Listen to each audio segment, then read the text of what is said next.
What is vibing? This is Vish, and today I will be responding to Sadhguru's video on the symptoms of an ill mind. I'm a meditation coach and have guided hundreds of people on their meditation journeys. If you have any questions as to how to start, comment down below or DM me on Instagram at VishVibez. This is going to be an interesting video. It does seem like it's going to be about the mental health topic, and having gone through a bunch of anxiety about 2 years ago, let's see how Sadhguru responds to the mental health stuff from the spiritual perspective. I do also want to mention how thankful I am for Sadhguru. He is a yogi, mystic, and visionary who is making a profound impact on the world and helping to enlighten and energize it. The self has absorbed a lot of the nuggets of wisdom that Sadhguru has shared, and now the self is just sharing that with you all. Let's get straight into the video.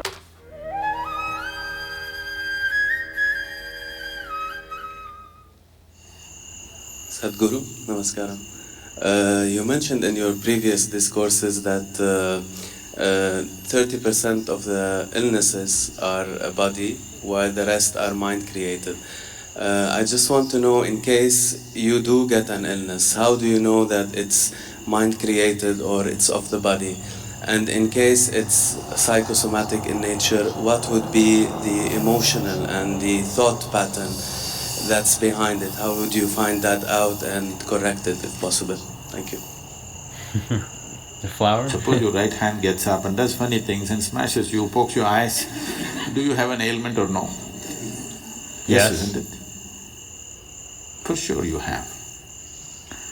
That's exactly what your mind is doing, isn't it?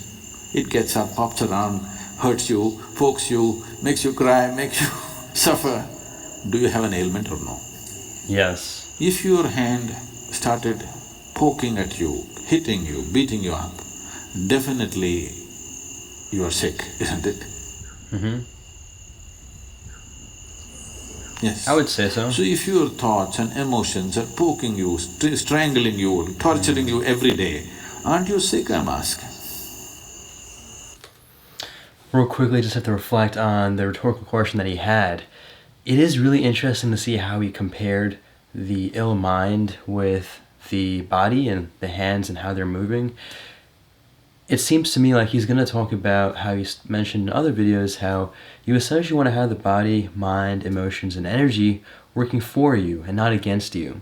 And so the same way with the hand, when you want to move it, it's important to have the capabilities to move it when you want to, not having it move randomly, just like the emotions and mental chatter does, leading to all that torture that he mentions. Let's see what he says about that. By your own definition, I'm going.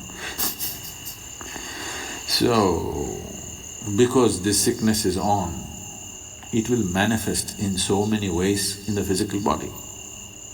There is no question anymore. Every thought, every reverberation on the level of the mind, depending upon the type of reverberation you create, the whole chemistry is going through a change. It's all been measured. Right now you sit here and think about tigers, you have one kind of chemistry, chemical changes happen. You think about flowers, another kind of chemical change happens. All this has been measured. So for every thought, if the whole chemistry is going through thing, if your mind is in this state, you know what kind of soup you're making? You're a lousy soup. Not just lousy, poisonous. If you are soaked in this poisonous soup on a daily basis, how to know well-being? It'll not happen like that. We don't have so much control today in the world as to what we eat, what we drink, what we breathe.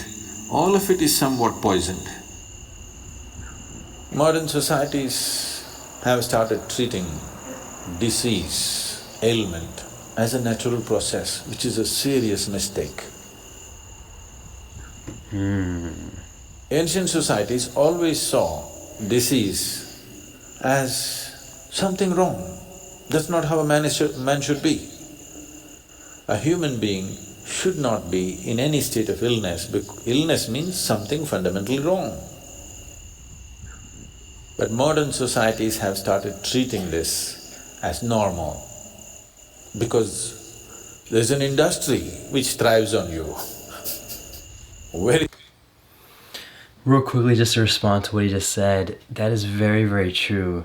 The fact that these industries are actually making money off of the illnesses that we have is out of the question. I mean, it's completely true. And so it's cool to see how he connects that with the normalization of, let's say, physical and mental health illnesses. A lot of the people now, and the self has observed this, people tend to get these illnesses, whether it's physical or mental, through their lifestyle habits, which tend to be more unconscious in nature. And then as a result, naturally say that, oh yeah, it's a natural thing and I can't do anything about it.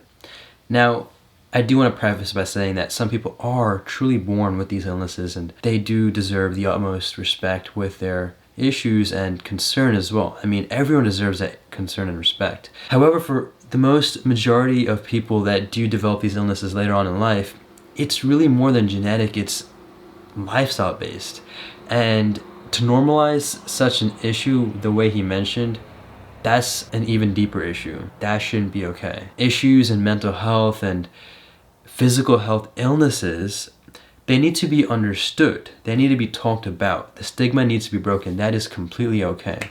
However, to normalize it to the level where it's okay to have anxiety forever, or it's okay to have depression forever, or it's okay to have cancer forever, and say that this is who I am, this is me now. See, that attachment is being made where you're identifying yourself with the illness, and that's just strengthening the illness itself. Again, I am not discrediting the illness. I am not saying that the illness shouldn't be there.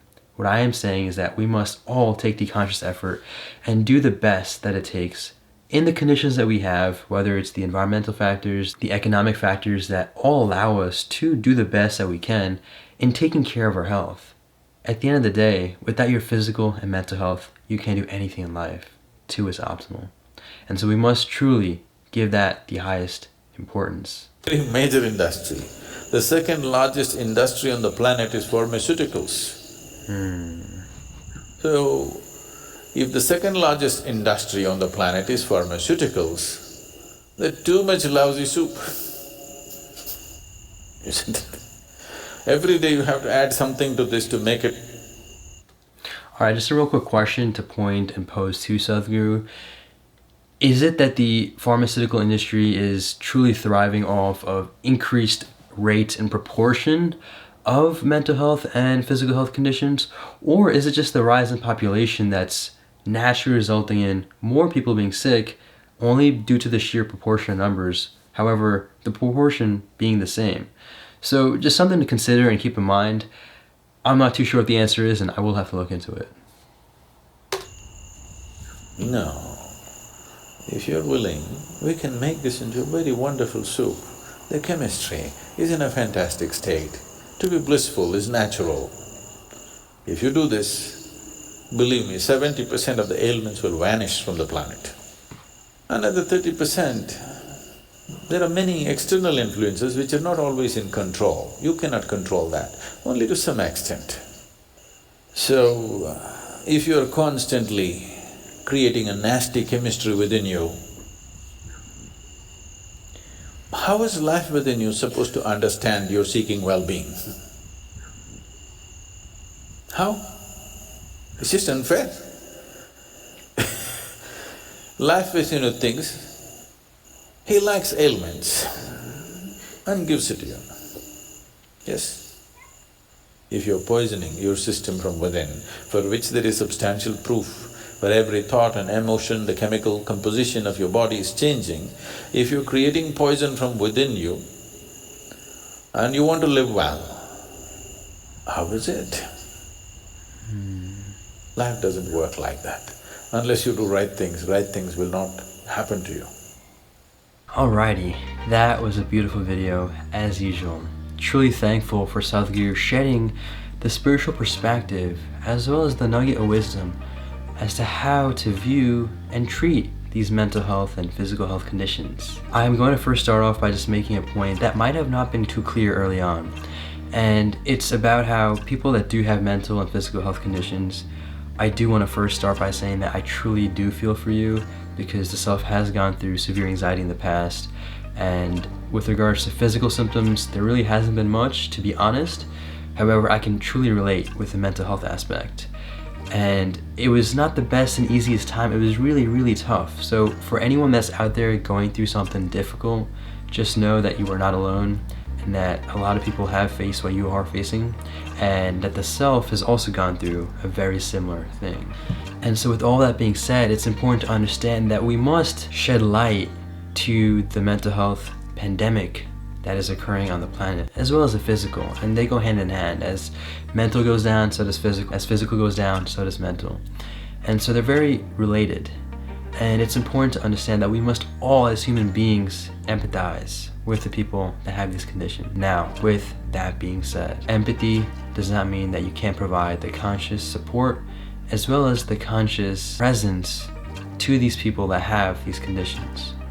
That doesn't mean you're going to be fake supporting them with their conditions and being like, oh yeah, you got anxiety, that is who you are, you're going to be forever with anxiety, that is defining you and your life. And no, it must be understood that the true human nature is about being. We are the human being, not the human disease, not the human anything else. It is the natural state to be at ease. As Sadhguru talks about, dis-ease is when you are not at ease, and to be is to live at ease. That's like the most fundamental part of the being aspect of human. Now again, this doesn't mean that, like he mentioned, the external things can affect you, whether it's you getting hurt on some accident or cancer coming your way without your control because of a family history.